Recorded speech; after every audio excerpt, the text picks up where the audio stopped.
अब बात करते हैं मेष लगन की।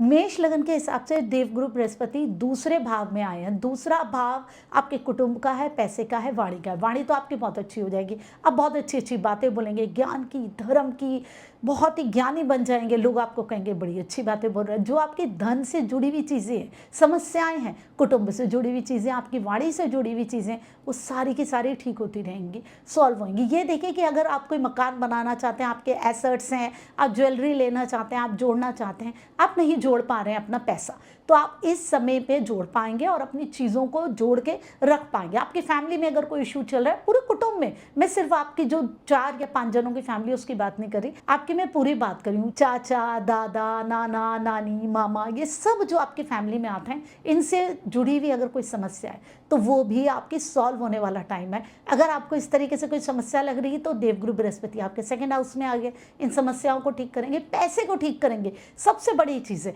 अगर रेगुलर लग रहा है कि आपको इनकम नहीं हो रही, ठीक नहीं हो रही, तो ये टाइम बहुत अच्छा है। इस 1 साल में खूब देवगुरु बृहस्पति का उपाय भी कीजिए और अपनी कुंडली दिखाइए, जांच कराइए, देखिए, क्योंकि आप इस समय क्या बेटर कर सकते हैं, क्योंकि ये आपके लिए बेनिफिशियल टाइम रहेगा। अब यहाँ दृष्टि पड़ रही है देवगुरु बृहस्पति की पंचम, आपके छठे भाव में। छठा भाव है आपका लड़ाई, रोग, कर्जा।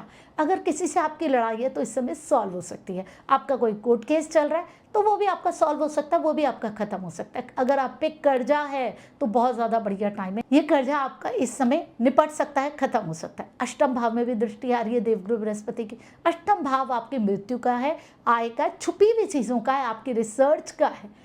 तो देखिए, अगर आपकी कोई चीज़ें आप रिसर्च करना चाहते हैं, आप कर नहीं पा रहे, आपकी खत्म नहीं हो रही, इस समय आप पढ़ाई लिखाई करेंगे तो वो चीज़ें आपकी अभी होने वाली हैं, कंप्लीट होने वाली हैं। अष्टम भाव आपके छुपे हुए रिश्तों का भी है। अगर कोई आपका छुपा हुआ रिश्ता चल रहा है और उसमें प्रॉब्लम चल रही है, लेकिन वो चीज़ें भी इस टाइम आपकी, जो भी गुप्त चीज़ें हैं, जो भी छुपी हुई चीज़ें, जो कि आप किसी को नहीं बताना चाहते हैं, जो भी आपके राज हैं, उनमें भी आपको पॉजिटिविटी मिलेगी। कभी कभी क्या होता है, आप राज तो छुपाना चाहते हैं लेकिन आप उस राज को छुपाने के चक्कर में कुछ भी कर नहीं पाते। आप रिसर्च कर रहे हैं, आप कोई किसी को सरप्राइज देना चाहते हैं, राज पॉजिटिव भी होते हैं, आप कुछ करना चाहते हैं लाइफ में बड़ा, आप किसी को बता नहीं रहे, आप सोच रहे हैं उसी टाइम ये चीज़ें डिस्क्लोज करूंगा या करूंगी, तो वो चीज़ें भी आपकी पॉजिटिविटी की तरफ जाएगी। अगर आपको कोई पैसे मिलने हैं, पैतृक संपत्ति मिलनी है, वो भी आपको इस समय मिल सकती है।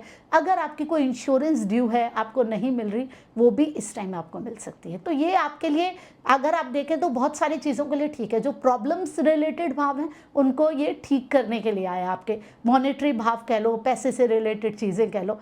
अब देवगुरु बृहस्पति की 9वीं दृष्टि पड़ेगी आपके दशम भाव में। दशम भाव आपके काम का है, आपके बिजनेस का है, तो बहुत बढ़िया बात है। अगर आप नौकरी नहीं कर रहे तो आप नौकरी कर सकते हैं, इस समय आपको सपोर्ट मिलेगी, पॉजिटिविटी रहेगी। अगर आपको काम में प्रॉब्लम्स आ रही हैं तो वहाँ भी आपको सपोर्ट मिलेगी। आपके बिजनेस में भी अगर आप कुछ अच्छा करना चाह रहे हैं लेकिन कर नहीं पा रहे, तो आपको वहाँ भी सपोर्ट मिलेगी, आपका बिजनेस अच्छा जाएगा। इसका मतलब ये वाला जो टाइम है, पैसे से रिलेटेड चीज़ें आपकी सॉल्व करेगा, आपकी फैमिली से रिलेटेड चीज़ों को सॉल्व करेगा। तो इस टाइम का बेनिफिट लीजिए, अपनी कुंडली दिखाइए। अगर आपको लग रहा है कि हाँ, ये मेरा एकदम ठीक टाइम है, अगर मैं कोई और अच्छे उपाय कर सकूं, जो मेरे योग बन रहे हैं 35%, वो पूरे 100% बन जाए और जो ये बढ़िया टाइम है उसका आप लाभ ले सकें।